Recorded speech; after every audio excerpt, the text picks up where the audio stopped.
आज हम सब पढ़ेंगे हिंदी व्याकरण। और हिंदी व्याकरण में हम पढ़ रहे थे शब्द विचार। शब्द विचार में रचना या बनावट की दृष्टि से शब्द भेद। इससे पहले हम अर्थ की दृष्टि से और रूपांतर की दृष्टि से शब्द भेद पढ़ चुके हैं। आज हम पढ़ेंगे रचना या बनावट की दृष्टि से शब्द के भेद। तो अब देखिए, रचना या बनावट की दृष्टि से शब्द के तीन भेद हैं। रचना या बनावट की दृष्टि से शब्द के तीन भेद हैं, रूढ़, यौगिक और योग रूढ़। रचना या बनावट की दृष्टि से शब्द के तीन भेद हैं, रूढ़, यौगिक और योग रूढ़। ठीक है ना? अब देखिए बच्चों कि रूढ़ किसे कहते हैं। रूढ़ जिन शब्दों के खंड करने पर, खंड मतलब टुकड़ा, खंड मतलब टुकड़ा, है ना? जिन शब्दों के खंड करने पर, जिन शब्दों के खंड करने पर कोई अर्थ नहीं हो, उन्हें रूढ़ कहते हैं। जिन शब्दों के खंड करने पर कोई अर्थ नहीं हो, उन्हें रूढ़ कहते हैं। जैसे पानी, पानी, पानी में पा को अलग और नी को अलग अलग कर देंगे तो कोई अर्थ होगा? नहीं होगा। इसी तरह से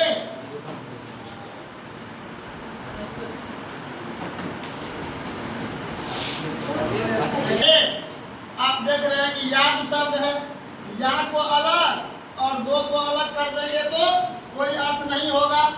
हवा में हो को अलग और वाह को अलग कर देंगे तो कोई अर्थ नहीं होगा। तेल में ते को अलग और लो को अलग अलग कर देंगे तो कोई अर्थ नहीं होगा, है ना? रूढ़ ऐसे शब्दों को कहते हैं जिनके खंड करने पर कोई अर्थ नहीं हो, है ना? शब्दों के खंड करने पर कोई अर्थ नहीं हो, उन्हें क्या कहेंगे? रूढ़ कहेंगे। और इसके बाद क्या है? यौगिक। इसके बाद क्या है बच्चों? यौगिक।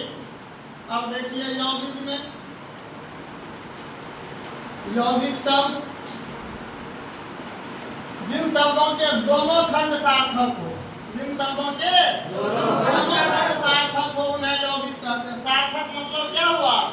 अर्थ हो, है ना? खंड का अर्थ हो, है ना? जिन शब्दों के दोनों खंड का अर्थ हो उन्हें क्या कहेंगे? यौगिक कहेंगे। यहाँ पर उदाहरण देखिए, औषधालय, औषधि जो आला, औषध जो आला बराबर होता है औषधालय। औषध मतलब क्या हुआ? दवा। आलय मतलब घर, है ना? इसी तरह से भोजनालय, भोजन जो आलय बराबर होता है भोजनालय, भोजन का घर, खाना का घर। गाड़ी वाला, है ना? गाड़ी वाला मतलब जो गाड़ी चलाता है या जिसके पास गाड़ी है उसको कहते हैं गाड़ी वाला। जैसे दूध वाला, दूध और वाला दोनों का अलग अलग अर्थ होगा। जैसे बैलगाड़ी, बैलों की गाड़ी, बैल और गाड़ी का अलग अलग अर्थ होगा, है ना? और इसके बाद है बच्चों योग रूढ़। क्या है? योग रूढ़, है ना? योग रूढ़ किसे कहेंगे? कि जो सब सामान्य अर्थ को छोड़कर विशेष अर्थ धारण करते हैं उन्हें योग रूढ़ कहते हैं। मतलब जो शब्द अपना मूल अर्थ को छोड़ करके कोई अन्य अर्थ धारण कर ले उन्हें क्या कहेंगे?